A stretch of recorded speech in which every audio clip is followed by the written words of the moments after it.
Le premier pas, nous avons dit reconnaître qu'on a échoué. Vous ne pouvez pas recommencer si vous ne reconnaissez pas que vous avez échoué. Nous avons dit que si vous n'acceptez pas que vous avez échoué, vous allez mourir. Amen. Vous allez voir, même Achitophel s'est donné la mort parce qu'on n'a pas mis en compte les conseils qu'il avait donnés. Il ne pouvait pas accepter qu'il pouvait échouer, qu'il pouvait conseiller quelqu'un et que la personne ne met pas ça en pratique. Et il se donne la mort. C'est lui qui n'accepte pas qu'il a échoué peut disparaître. Celui qui accepte de recommencer, accepte de ne plus reculer ou de ne plus échouer. Lorsque vous prenez la décision de recommencer, c'est que vous êtes en train de vous travailler afin de ne plus échouer. Savoir reconnaître ses erreurs est une qualité qui rend le cœur bon. Reconnaître que vous avez échoué prouve que vous êtes humble. Beaucoup de gens aujourd'hui n'arrivent pas à recommencer, n'arrivent pas à faire mieux parce qu'ils ne sont pas humbles. Parce que ils sont orgueilleux. Ils ne veulent pas recommencer. L'échec n'est pas toujours la fin.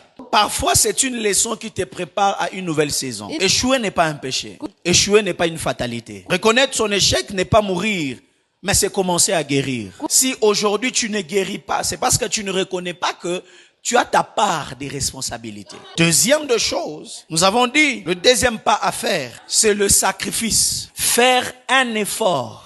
Vous ne pouvez pas recommencer si vous n'acceptez pas de faire des sacrifices. Regardez ce qui se passe avec Moïse. Verset 33, 32, Moïse monte à la montagne. Dieu lui donne les tables.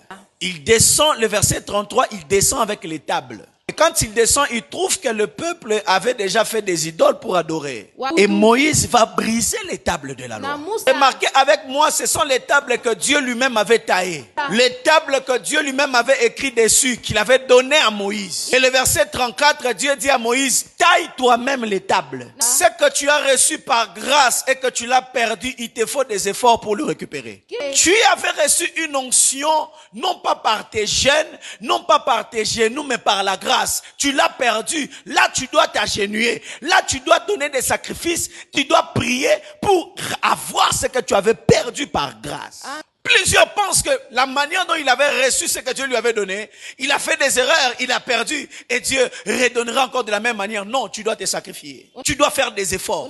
Recommencer vous imposera un prix à payer qui n'existait pas avant. Moïse devait maintenant lui-même tailler les pierres. Pourquoi? Parce qu'il avait brisé les premières que Dieu lui avait données. Dieu t'avait donné quelque chose. Tu l'as perdu peut-être par erreur. Ta mollesse, ta négligence. Il faut maintenant payer le prix. Deux fois, le sacrifice impose la valeur de la chose. C'est à quoi vous avez reçu par sacrifice va vous imposer sa valeur. Et deux fois, la valeur d'une chose est déterminée par le moyen auquel on a mis en place pour avoir la chose. Moïse a reçu les tables par grâce, il a brisé ça facilement. Si Dieu dit à l'homme, tu mangeras la sueur de ton front, ce n'est pas une malédiction. Dieu lui a donné les jardins sans sacrifice, il a perdu les jardins. Alors Dieu lui dit, tu vas cultiver à la sueur de ton front. C'est-à-dire pour ne pas perdre ce que la terre va te donner. Pourquoi? Parce que tu l'auras avec souffrance. Ce que tu as avec sacrifice, tu la gardes. Celui qui recommence avec ses propres efforts ne recommence